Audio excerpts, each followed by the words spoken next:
We are extremely happy to introduce Dr. B.K. Krishnaraj Vanavarayar. He was born in an aristocratic family in the year 1944 in Samathur in Tamil Nadu and qualified himself as a barrister and later entered into business. But that apart, he came under the powerful influence of the spiritual masters and the great political leaders of India. The high ideals of Swami Vivekananda and Mahatma Gandhi had a profound impact on him. Even during his college days, he emerged as a student leader, came in direct contact with the greatest men in public life. Besides business, he took active part in the promotion of cultural heritage of India and for upholding peace and harmony among various religious and cultural groups. As chairman of Bharatiya Vidya Bhavan, an organization committed to preserve and propagate the ancient wisdom of India, he has done yeoman service to spread the glory of India through lectures and cultural programs.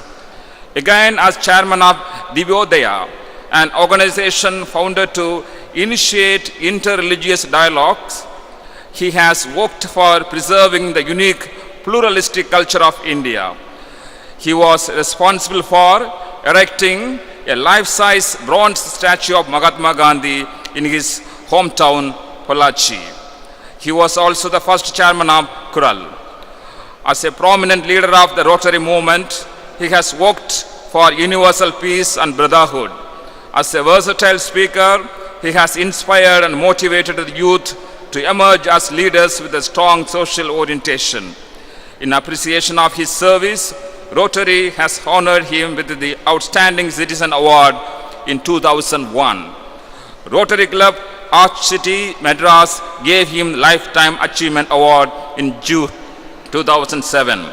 In the field of education, his contribution has been significant.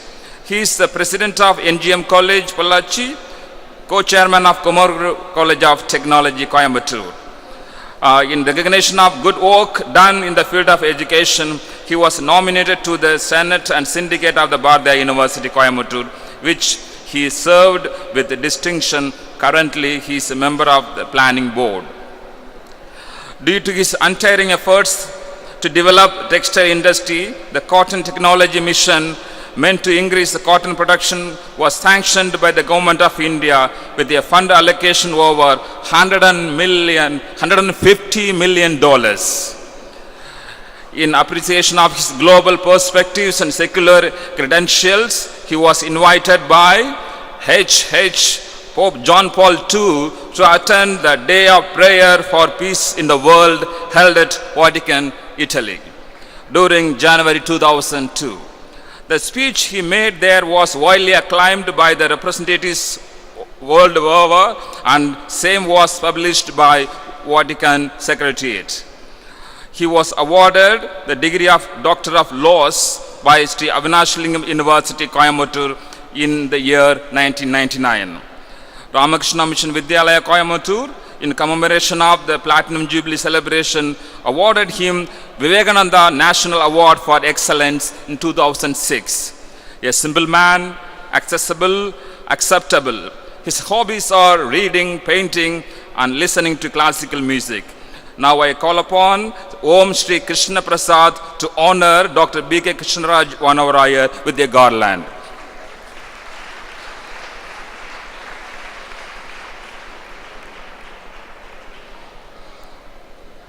Now we request Dr. B.K. Krishnaraj Vanavarayar to ignite the delegates through his speech. Request you, sir.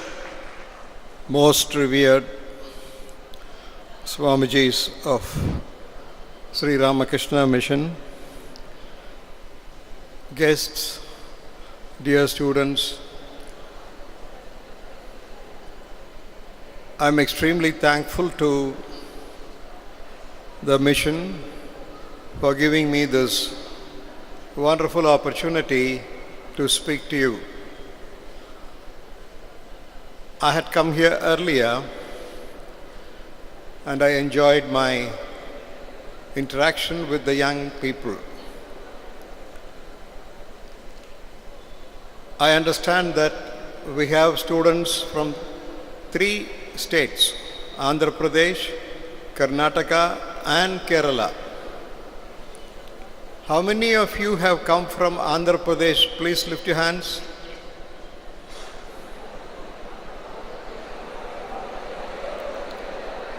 How many of you have come from Kerala? How many from Karnataka?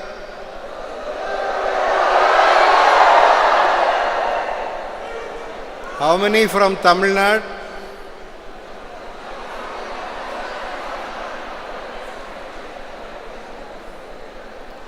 So on behalf of Tamil Nadu, I extend to you all a very warm welcome and wish you a very happy stay.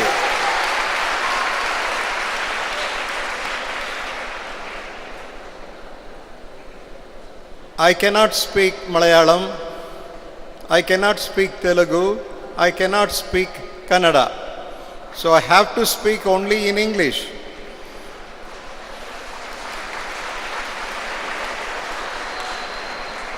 Can you all understand English? Lift your hands. Lift your hands. Can you all understand English? Very good. So you have been listening to speeches whole of yesterday and up till now, and you're going to listen for the rest of the day and tomorrow as well. And we should compliment the Vidyalayam for having created this opportunity for you to know about things you normally never get to know in your classrooms. So you should all give a big hand to Vidyalayam for that.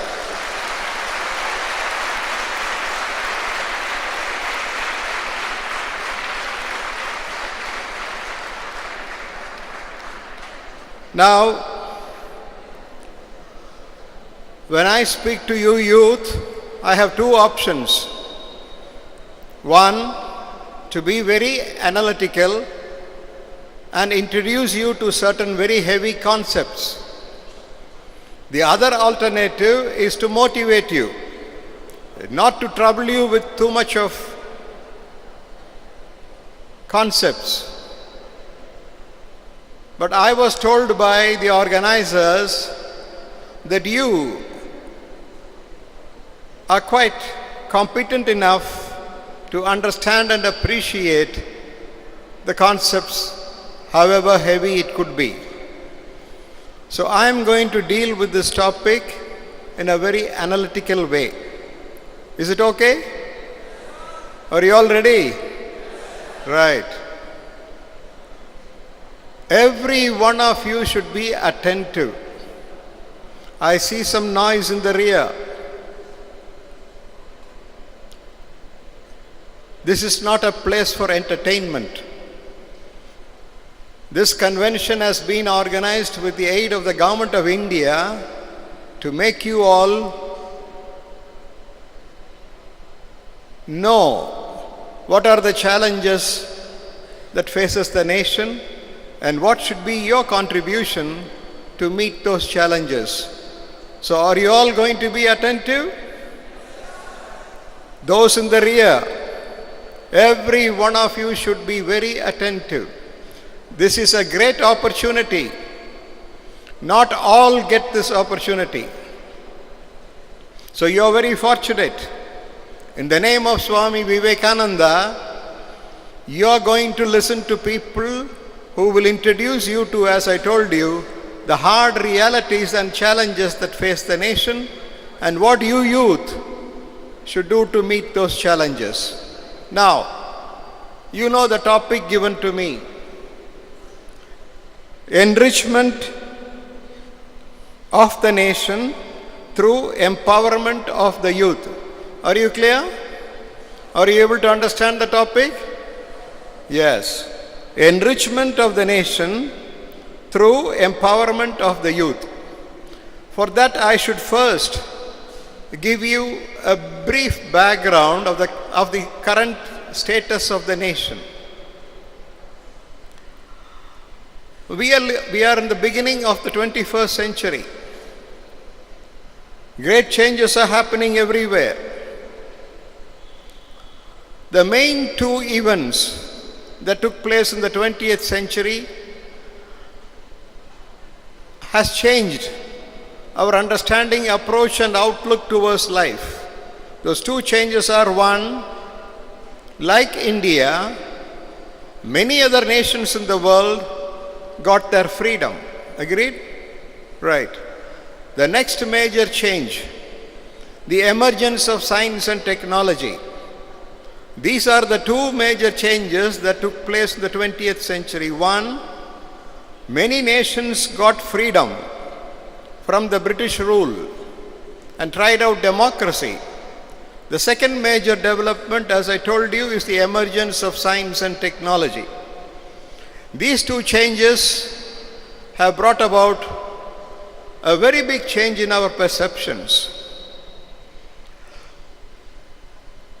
As a result of these two changes, very many opportunities came.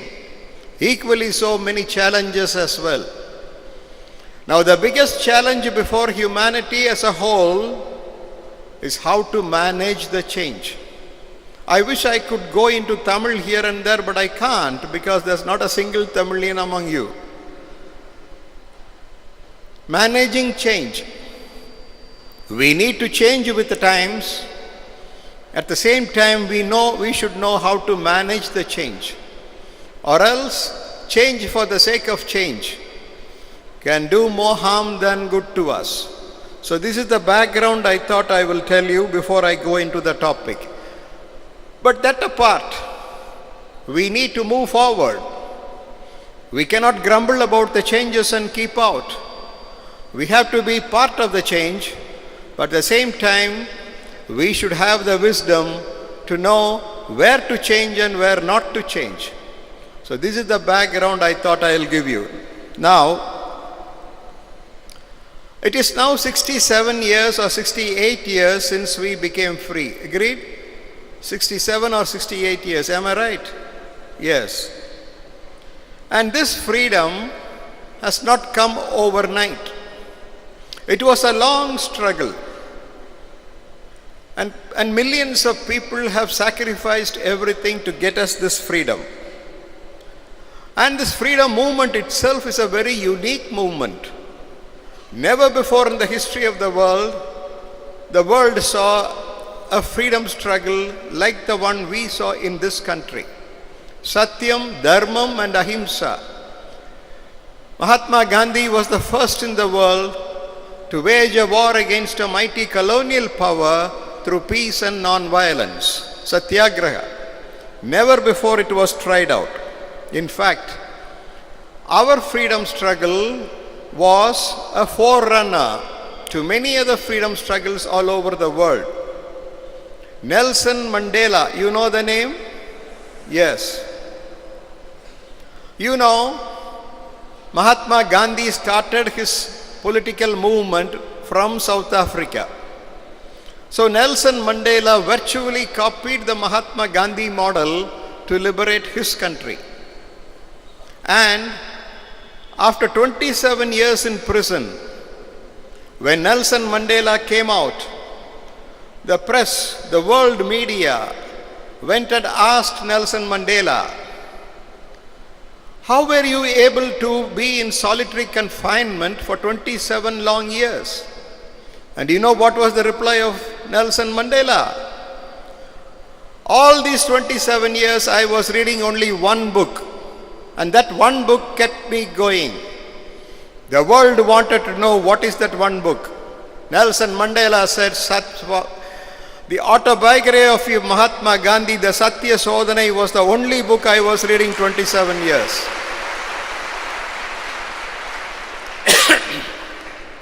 Then later, Nelson Mandela became the first president of South Africa. Before he took his oath, he looked to a certain direction and with folded hands he said thank you and then took the oath. Later on, everybody were curious to know what is it was doing. People went and asked him, why? You looked to a certain direction and bowed your head and then took the oath. Nelson Mandela said, I looked to India and paid my respects to Mahatma Gandhi before I took over as the president.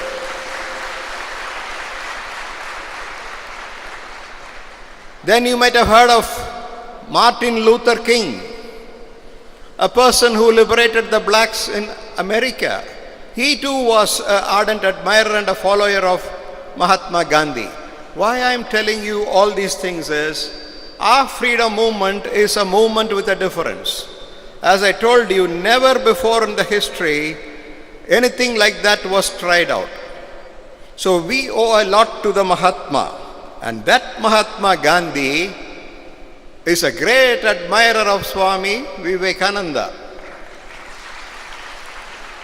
Maybe some speaker would have told me earlier, I guess. Mahatma Gandhi declared, after reading the literature of Swami Vivekananda, my love for my country has multiplied 1,000,000 times, said Mahatma Gandhi. So that was the admiration Mahatma had for Vivekananda. So friends, in the last 67 years, we have made great progress. You'll all agree with me. You're all too young. You will not know how India was in 1947. All these facilities were not there. In the whole of India, there were only few colleges and universities. Today, everything has changed. For you friends from other states, in Tamil Nadu alone, we have 570 engineering colleges and 1 lakh seats are vacant as of date. So what I'm trying to tell you is, in the last 67 years, we have made tremendous progress. And today the whole world is looking to India. Whether it is America, Japan, Germany, Russia, Europe, every nation is looking to India for the simple reason they all know India is going to rule the world in the 21st century. There be no doubt about it.